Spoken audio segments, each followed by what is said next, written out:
Locker, welcome back. First of all, officially, we haven't talked to you since you returned to the airwaves and came back from your surgery. Talk about that ordeal first before we even get into Ovi.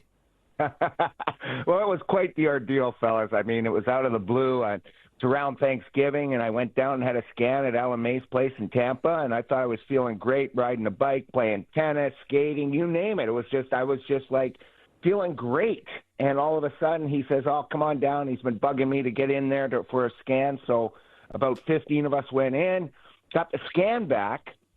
On the way home, landed in Baltimore, fellas, and Alan May calls me, and now I call him Dr. May because he called me and just said, hey, there's some issues with your heart. We recommend you see the cardiologist. It was him and one of the techs, and I said, okay, I will go see a cardiologist. I called my cardiologist. He said, well, enjoy Thanksgiving, and, we'll see you in a couple of weeks. I said, well, I can't really wait a couple of weeks, so I went and found another cardiologist here in Annapolis and went in and did a test, and he said, well, we know exactly what's wrong here. You need a new valve.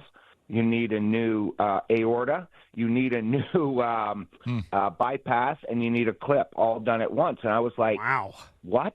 And I was like, oh, my God, that's I thought I first had a hat trick, and then that would have been my first in my career. And then he says, I'm giving you the clip. I'm giving you the clip, too. And I was like, okay, what's that for? Well, that's to prevent strokes in the future. And I was like, okay, that sounds like a good plan, but that caught me really off guard. So a good story, and it's a hockey-related story. The first guy I called, because I was under the understanding he had the same bicuspid valve that I had, where I had 2 leaves instead of 3. I was never tested when I played. I was always told my test came back fine, and back when I played, you did the quick test, you touched your toes, and get on the ice. You were good to go. And so all of a sudden, they say I call Henrik Lundqvist. Oh. And remember, he was going to sign here.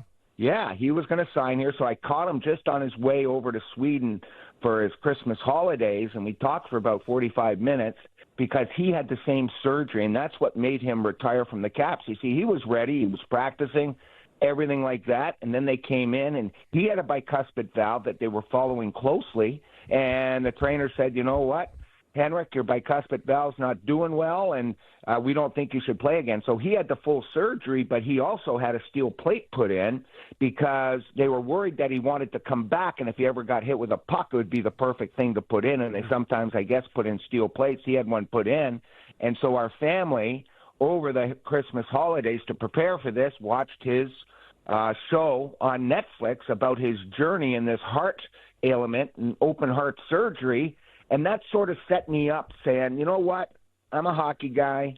I can deal with this just like I've dealt with injuries over the year.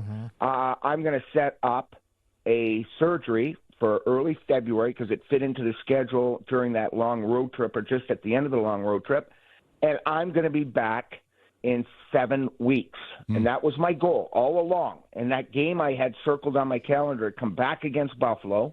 So we had the surgery in the hospital for 6 days. And boom, I started cardiac rehab. I'm still in cardiac rehab as we speak for the next 9 weeks.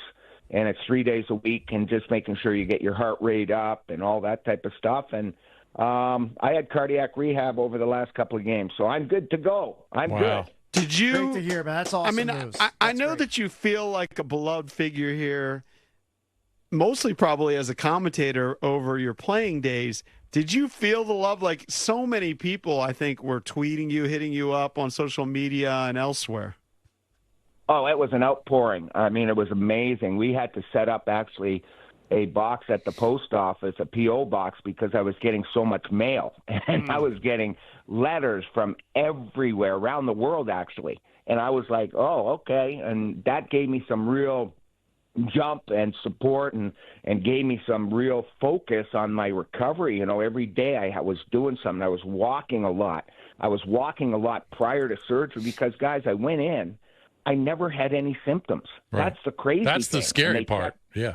Yeah, and they checked, you know. So what I had was, when you look at it and you put it in layman's terms, I had an aneurysm of my aorta that if it blows, you're dead. Yeah. I had a widowmaker because my LDL was totally shut off. But the interesting thing about my LDL is that my body even though it was clogged and not supplying blood, my body built its own bypass through my heart, which to me is incredible. And I was like, you mean I'm alive because my body built a bypass? And they said, yes, you are. And they showed me where my body had closed off the old artery and put in this new artery through my heart to get to my body. That's amazing. That's pretty crazy. Oh, it's unbelievable. Yeah. The story's crazy. And then you got back sort of just in time. Were you back about 2 weeks, or am I wrong about that? A little longer than that. Well, I was in the hospital for 7 days. Yeah. And then they recommended anywhere from 8 to 12 weeks for recovery, and I came back in about 7 weeks because I started working out. I had some issues along the way, like, for example, I had a bad lung. I had a collapsed lung from the surgery that I had to recover through, which I did. And all a collapsed lung does is you can't breathe that great, but it makes you cough like heck. And I was coughing 24/7. And finally they figured it out, and I had to get my lungs drained and all that type of stuff. But you know what? The journey was something that I was prepared for. I prepared for the type of bumps on the road that I was going to have. And I told Ovi the last game that I played in Ottawa. He gave me a big hug in Ottawa when we were on the road.